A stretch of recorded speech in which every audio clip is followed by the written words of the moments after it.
Mempunyai banyak uang tentu bisa membuat kita bebas melakukan apa saja. Apalagi seorang pria playboy yang punya banyak uang dan gemar melakukan perpusrengan. Akan tetapi setelah selama ini ia pusreng dengan banyak sekali wanita, hanya ada satu wanita yang belum dapat diajak mabar. Wanita itu adalah kakak tirinya yang amat cantik menggoda aduhai mantap, sehingga para lelaki yang melihatnya pasti ingin mengajaknya untuk pusreng berdua. Film kali ini adalah film yang berjudul Cruel Intentions yang rilis pada tahun 1999. Oke, sebelum itu selamat datang para pecandu pusreng. Bagi kalian yang subscribe dan share channel ini, semoga selalu diberi kesehatan dan kebahagiaan yang berlimpah. Yuk, try kalau filmnya, ambil posisi nyaman, siapkan cemilan, rebahkan badan dan fokuskan pikiran karena Anda ada di awal film. Diperlihatkan seorang pemuda bernama Sebastian yang baru saja berkonsultasi dengan seorang psikolog. Ia menceritakan kehidupannya selama ini ia gunakan untuk pusreng dengan para gadis. Think about was sex. No, it's no way to go through life. That was the old me. I'm cured now. You're gonna do just fine. I hope so. This her? That's my Marcy. Melihat tingkah Sebastian membuat psikolog itu risih dan segera mengakhiri pertemuannya itu. Namun tiba-tiba saja teleponnya berdering. Anak gadisnya lah yang menelpon. Anak gadisnya menangis dan mengatakan bahwa ia baru saja dicampakkan seorang pria dan pria itu telah memposting foto dirinya tanpa kostum di sosial media. Pria itu adalah Sebastian. Hal itu membuat psikolog itu marah besar dan berlari mengejar Sebastian. Bukannya takut, Sebastian malah tertawa dan berkenalan dengan gadis yang baru saja ia temui. Okay. Setelah itu ia datang untuk menemui saudara tirinya yang cantik bernama Catherine Mertwill.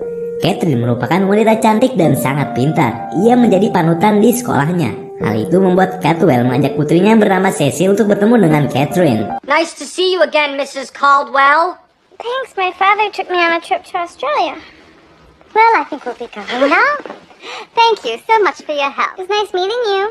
Mwah. Ciao. Semua orang mengira bahwa Catherine adalah wanita baik, namun ternyata semua itu hanyalah sebuah topeng semata. Catherine merupakan gadis yang memiliki hati jahat. Bahkan ia juga sama seperti Sebastian. Ia gemar pusreng bareng laki-laki. Pada saat itu Catherine yang sakit hati karena baru saja ditinggalkan oleh kekasihnya. Kekasihnya meninggalkan karena lebih tertarik pada gadis lugu bernama Cecil. Hal itu membuat Catherine dendam kepada Cecil. Ia meminta bantuan Sebastian untuk merusak reputasi Cecil, si gadis lugu itu.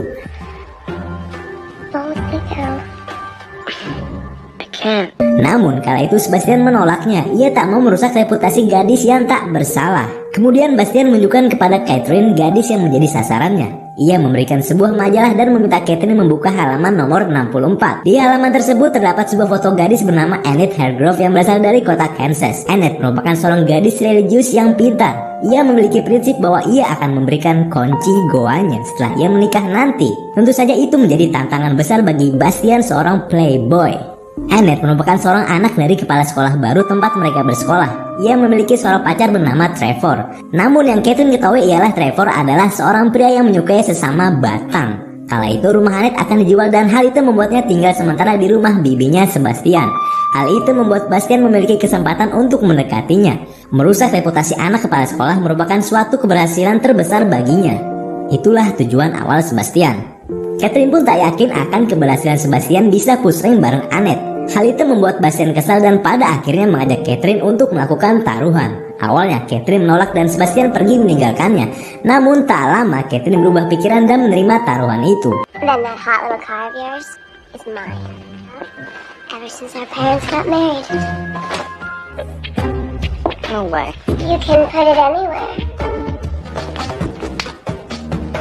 Bastian pun mulai menjalankan rencananya untuk mendapatkan Annette. Ia pergi mendatangi rumah bibinya.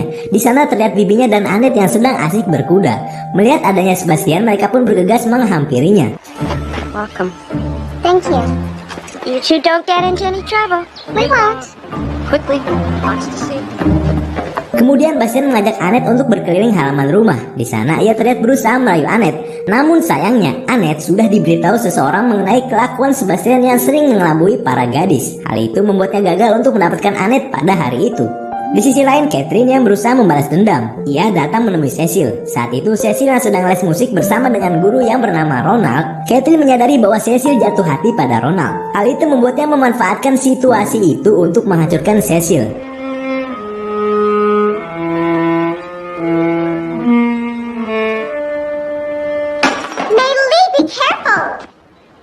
Same time tomorrow? Sementara itu, Sebastian yang penasaran berusaha mencari tahu siapa yang menjadikannya kepada Annette. Ia mencurigai seorang pria bernama Mick Connell. Pria itu merupakan salah satu teman baik Annette. Karena itu, Sebastian mengira ialah yang memberitahu Annette. Untuk itulah ia meminta temannya untuk menjebak Connell. Selain Bastian yang fokus dengan rencananya, Catherine pun mulai menjalankan rencana balas dendamnya. Ia mengajak Cecil untuk piknik berdua di sebuah taman. Di sana, Catherine mulai mengajari Cecil bagaimana cara bertukar jigong. Okay, let's try it again. Not bad.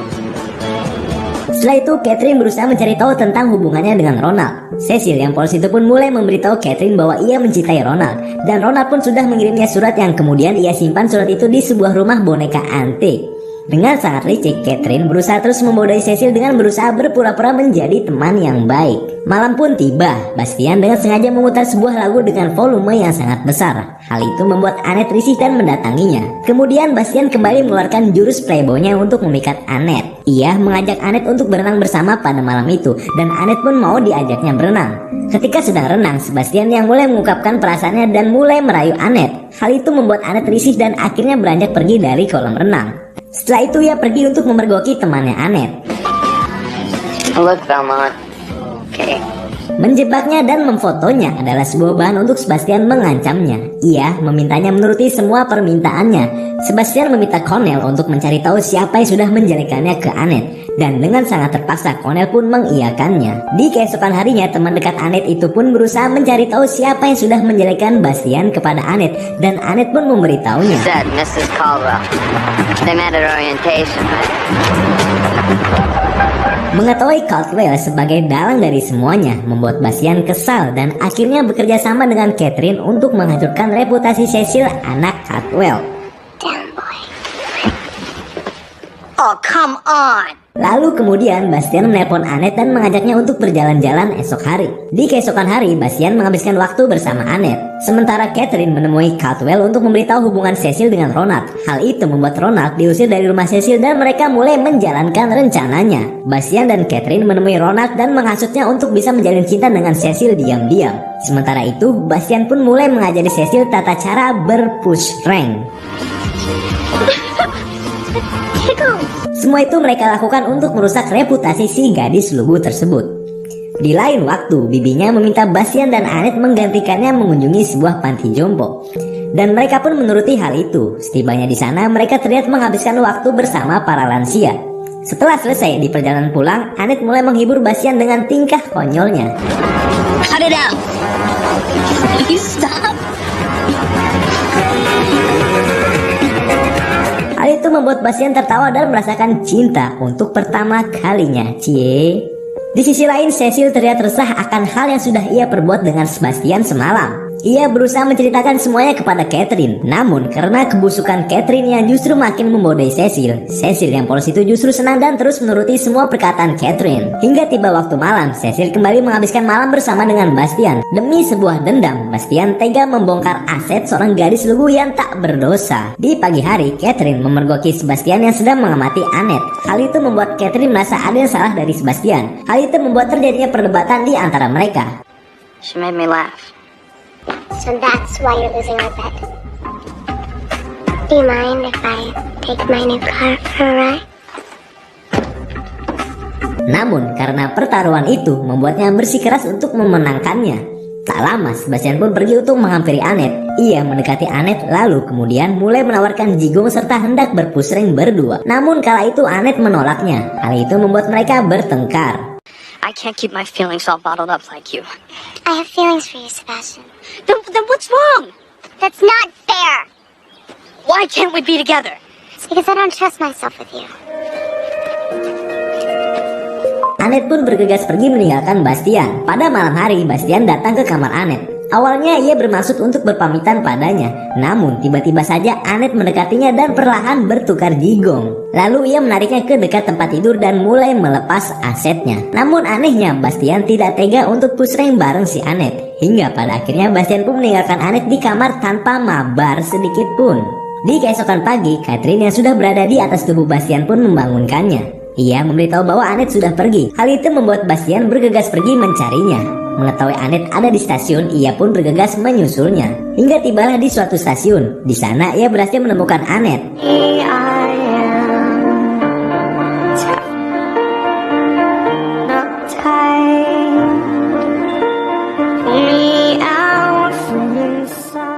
Kemudian Bastian membawanya ke rumahnya. Di kamar itulah semuanya terjadi. Dan disitulah Annette harus merelakan goanya yang ia jaga lalu dibobol oleh seorang playboy.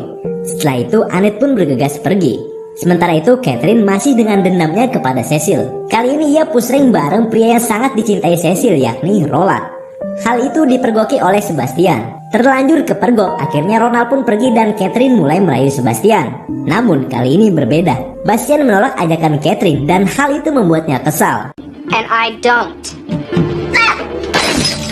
Mengetahui Bastian yang sudah jatuh cinta pada Annette membuat Catherine tak terima. Ia mengancam akan memberitahu tentang pertaruhan itu kepada Annette. Do you honestly believe that you've done a complete 180 in the few days you've known her? You and I are two of a kind. Don't do it, Sebastian. Takut akan ancaman Catherine, Bastian bergegas mendatangi Annette. Di tempat Annette, ia memberitahu bahwa ia tak pernah mencintai Annette. Semua itu ia lakukan hanya untuk push rank berdua. I thought I was in love with you, but it was just a lie. Why are you doing this? The fact of the matter is, there is someone I love. You mean nothing to me. You're such a coward. Look at yourself. You're shaking. Get out! Don't touch me. Sleep. Annette pun sangat kecewa dan memintanya untuk pergi. Setelah itu ia datang ke kamar Catherine dan menceritakan semuanya. Tapi jahatnya Catherine yang justru terlihat bahagia atas kebodohan Bastian. You gave up on the first person you ever loved. And now you've completely blown it with her. You're just a toy, Sebastian. Cheers.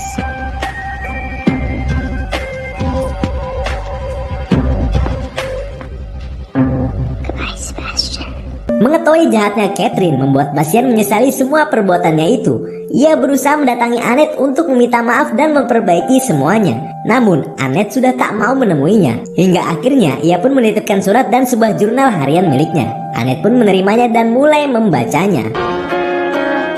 Dear Annette, the truth of the matter is, being with you was the only time I have ever been happy. I succeeded in hurting the first person I loved. My journal. For a long time I considered it my trophy. Di jurnal itu semua tentang Bastian tertulis dengan sangat baik. Semua kejahatannya dan semua tentang Annette pun ada di sana. Namun tak hanya itu, semua kejahatan Catherine pun tertulis di jurnal tersebut. Tak merasa puas dengan semua yang sudah ia lakukan, Catherine pun kembali berulah. Kali ini ia menelpon Ronald dan mengatakan bahwa Bastian sudah membobol wanita yang ia cintai, yaitu Cecil. Mendengar hal itu membuat emosi Ronald memuncak. Dengan sangat emosi, Ronald bergegas pergi mencari Bastian untuk memberinya pelajaran. Sementara itu Bastian yang kala itu berada di depan tempat tinggal Annette terlihat kelelahan dan bergegas pulang. Annette yang melihat hal itu berusaha menyusulnya. Namun di tengah perjalanan, Ronald bertemu dengan Bastian dan terjadilah perkelahian. Perkelahian itu dilihat oleh Annette. Annette berusaha menghentikan mereka. Namun naas, ia malah terpental ke tengah jalan. Terlihat sebuah mobil melaju kencang ke arah Annette. Melihat hal itu, Bastian pun berlari dan menyelamatkan Annette.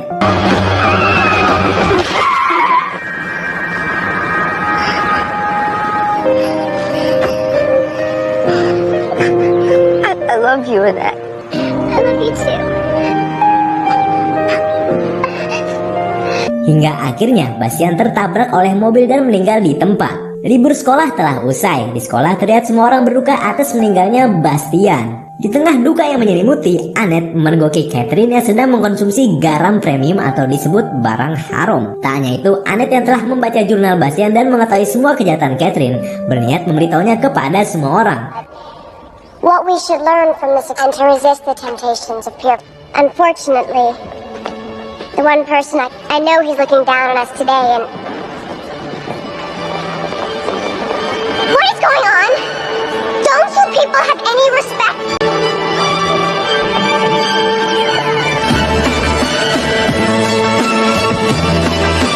Hal tersebut dilakukan dengan cara mengcopy jurnal harian Bastian lalu dibantu oleh Cecil. Jurnal itu pun disebarluaskan ke seluruh siswa. Seketika Catherine yang dikenal sebagai gadis cantik yang menjadi panutan di sekolah harus merasakan malu karena semua kejahatannya. Change, I can change, I can change. A million different people from all